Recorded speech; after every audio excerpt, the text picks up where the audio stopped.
नमस्कार दोस्तों, मेरा नाम भाऊ तोरसेकर। आप देख रहे हैं प्रतिपक्ष।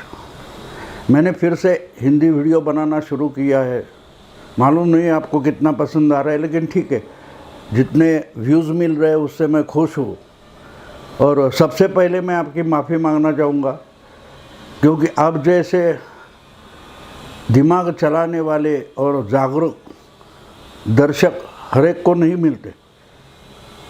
कल यानी गुरुवार को मैंने एक वीडियो डाला था, और वो वीडियो तेरी जो बात तो तुझ में है तेरी तस्वीर में नहीं, ऐसा जो गाना था, मेरे स्कूल के ज़माने का गाना था।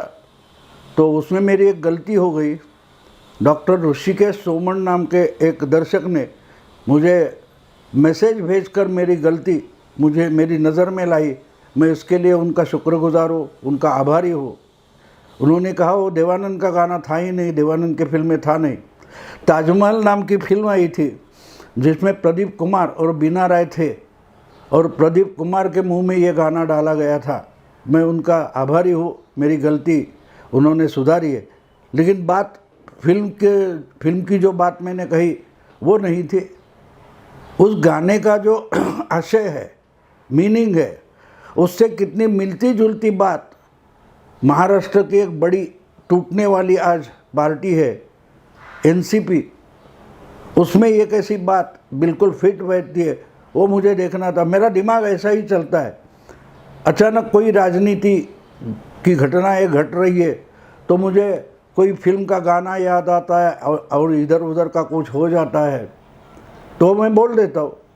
क्योंकि गाना जो होता है, म्यूज़िक होता है, एक फिल्म होती है, तो लोगों ने बार बार देखा हुआ होता है, सुना हुआ होता है, वो शब्द मालूम होते हैं।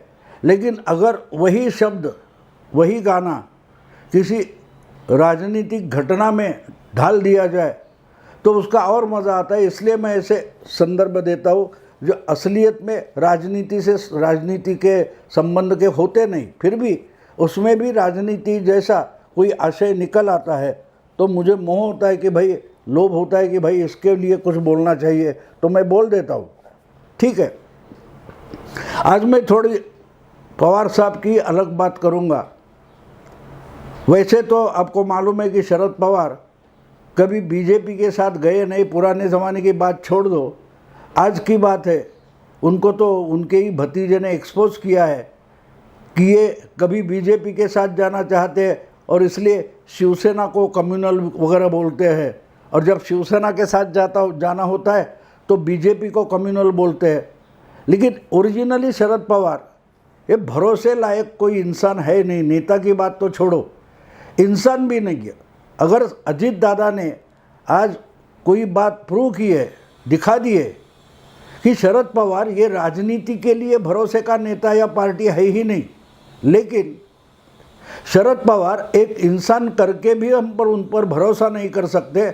कि अगर भतीजा बोल रहा है, उनके बहुत सारे निकटवर्ती है जो सालों साल पवार साहब के साथ रहे, भली बुरी सिचुएशन में रहे, फिर भी जब समय आया, उन पर भी एक समय आया कि भाई बस अब इनसे दूर होना चाहिए, क्योंकि इन पर भरोसा नहीं किया जा सकता। हम देखते हैं कहीं एक्सीडेंट होता है तो अपनी ही गाड़ी होती है, अपनी स्कूटर होती है, फिर भी एक्सीडेंट का जब समय आ जाता है तो उस पर भरोसा ना करके उसको छोड़कर अपनी जान बचाने में लोग लगते हैं। तो एनसीपी में जो टूट हुई है, तो मैं उस तरफ जब देखता हूँ तो मैं सोचता हूँ कि पवार पर से उनके नज़दीकी लोगों का, उनके रिश्तेदारों का भी भरोसा उठ गया कि अब ये इंसान भरोसे लायक नहीं बचा। ये निचोड़े, जो कुछ पार्टी टूटी है उसका राजनीतिक आशय या अर्थ ढूंढने के पहले मैं मानता हूँ कि एक इंसान करके हम शरद पवार की तरफ क्या देखते हैं। हमारी तो बात छोड़ दो, हम तो उनके हमेशा क्या बोलते कि आलोचक रहे, आलोचना करते आए। लेकिन अजीत पवार हो, छगन भुजबल हो, प्रफुल्ल पटेल हो, उनके भतीजे, इनका भी भरोसा उठ गया। ये बात है, क्योंकि आज वो बता रहे कि मैं बीजेपी के खिलाफ हूँ, मोदी के खिलाफ हूँ, इसके लिए गठबंधन करने पटना पहुंच गए थे, नीतीश कुमार ने बुलाया था। तो उस मीटिंग में क्या मजाक चल रहा था, कितना विरोधाभास था, ये भी प्रफुल्ल पटेल ने परसों की मीटिंग में बताया कि 16 पार्टियों का गठबंधन, 16 पार्टियां इकट्ठी आई, 16 पार्टियों के नेता वहाँ इकट्ठे हुए थे। क्या उनका मनोमिलन तक हो सका है? नहीं। तो खुद अपने प्रफुल्ल पटेल जो पवार साहब के साथ उस मीटिंग में थे, वो कहते हैं कि भाई 16 पार्टियां तो थी, लेकिन उसमें 7 पार्टियां ऐसी थी कि जिनका पार्लियामेंट में एक एमपी है, और एक पार्टी तो ऐसी थी कि उसका एक भी एमपी पार्लियामेंट में, लोकसभा में नहीं है। तो 16 में से 8 पार्टियां ऐसी है कि जिनमें कोई दम नहीं, अपने स्टेट में, अपने राज्य में भी दम नहीं है, फिर भी उनका गठबंधन बन रहा है। ये मजाक खुद प्रफुल्ल पटेल ने उड़ाया, मैं उसके बारे में नहीं बोल रहा हूँ। मुझे बोलना है कि क्या पवार साहब असलियत में मोदी गवर्नमेंट के या बीजेपी के दुश्मन है, विरोधक है, अपोजिशन है, विपक्ष है? मुझे ऐसा बिल्कुल नहीं लगता, क्योंकि शरद पवार खुद मोदी का एजेंडा चला रहे, जिसके लिए उन्होंने पार्टी टूटने दी है। आज एनसीपी ये पार्टी टूट गई है, उनका भतीजा उनके खिलाफ बगावत करके उठा है। तो ये क्यों हुआ है, ये हमें देखना चाहिए। और वो अगर हम देखते हैं तो दिखाई ये देता है कि अपनी बेटी के लिए, अपनी लाडली बेटी के लिए शरद पवार ने 24 साल से बनाई हुई अपनी ही पार्टी तोड़ दी है, क्योंकि उनको अपने बेटी को प्राथमिकता देनी है। आपको याद है 5, 6, 7 साल कभी पहले लाल किले से भाषण करते हुए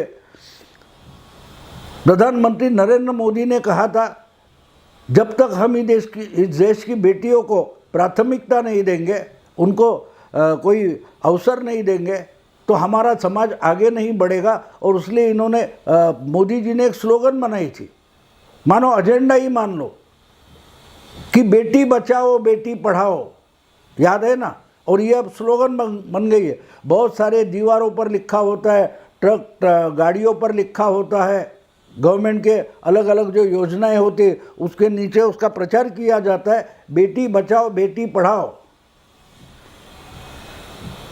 और इसके आगे जाकर मोदी जी बोले थे, क्यों हम हमारे बेटियों को घर में रोके रखते हैं, उनको ही बहुत सारे निर्बंध प्रतिबंध लगाते, लेकिन बेटों को समझाने की कोशिश नहीं करते। तो जरा कान पकड़कर बच्चों को, बेटों को समझाओ और बेटी को बढ़ावा दो। तो अगर एक इंसान इस देश में आज अपनी बनी बनाई पार्टी, अपनी पूरी राजनीति की प्रतिष्ठा अपनी बेटी के लिए जुए जैसे लगा रहा है, तो वो मोदी का एजेंडा चला रहा है ना, मोदी का एजेंडा चला रहा है। क्योंकि अपने भतीजे के बजाय अपनी पार्टी की सब बागडोर जो है वो सुप्रिया सुले को देने के लिए निकले शरद पवार, और उससे ही उनकी पार्टी टूट गई है।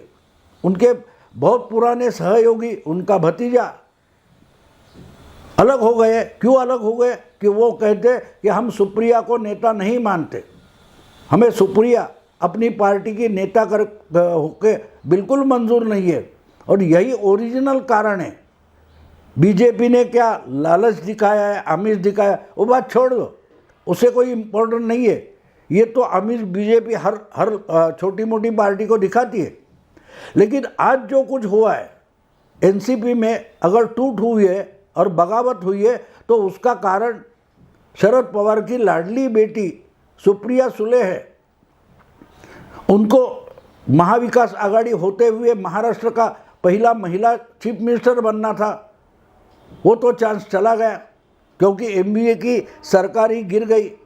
उसके बाद कम से कम अपनी पार्टी की बागडोर और सर्वोच्च नेता बनने का सौभाग्य अपने को मिले, इसलिए सुप्रिया सुले कोशिश कर रही थी, उसमें भी बाधा लाई गई।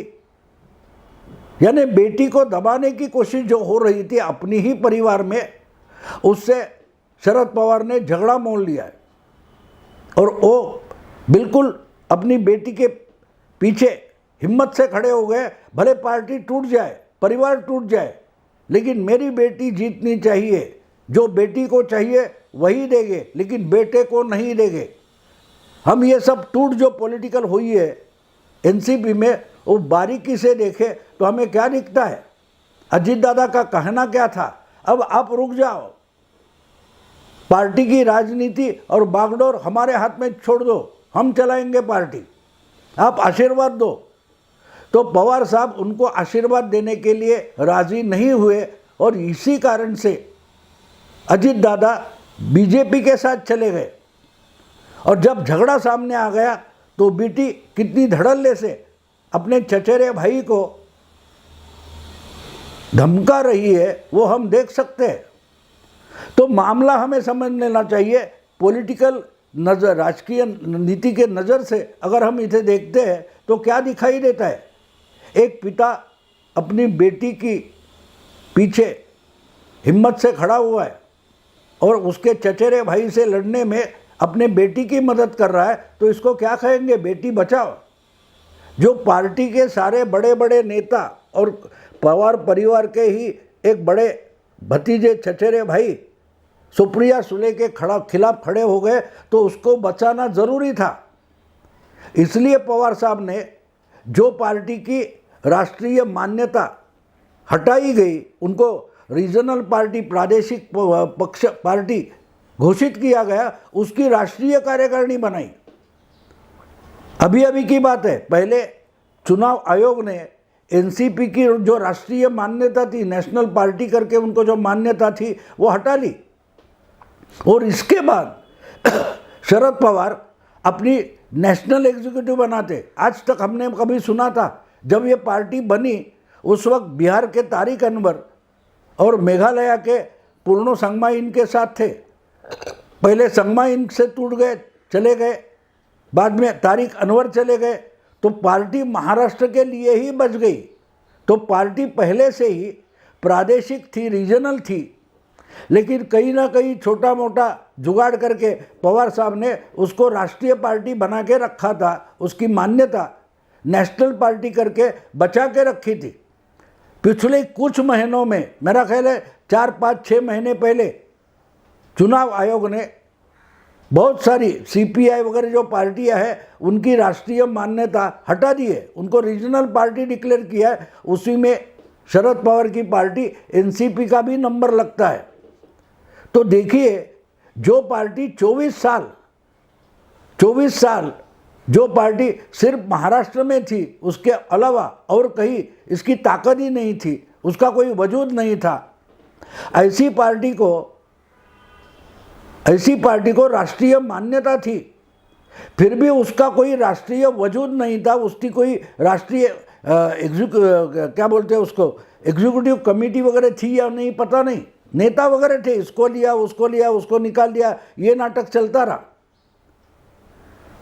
लेकिन नेशनल पार्टी की मान्यता चली गई और उसके बाद Sharad Pawar 2 working president appoint करते, कार्याध्यक्ष अपॉइंट करते, एक प्रफुल्ल पटेल और दूसरे सुप्रिया सुले।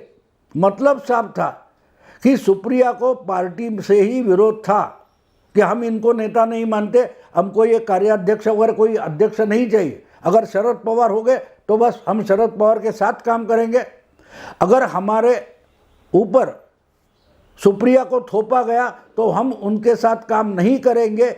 ये गड़बड़ चल रही थी, झगड़ा चल रहा था, लेकिन ओपन में नहीं आ रहा था, वो अभी ओपन में आ गया। तो मतलब साफ है कि एनसीपी का जो झगड़ा है वो सुप्रिया सुले की लीडरशिप से पैदा हुआ था कि आप अपना वारिसदार करके सुप्रिया को आगे नहीं ला सकते, हम उनको नहीं मानेंगे। तो मामला जो था वो शरद पवार के बेटी पर आ गया था और शरद पवार को बेटी बचाना था।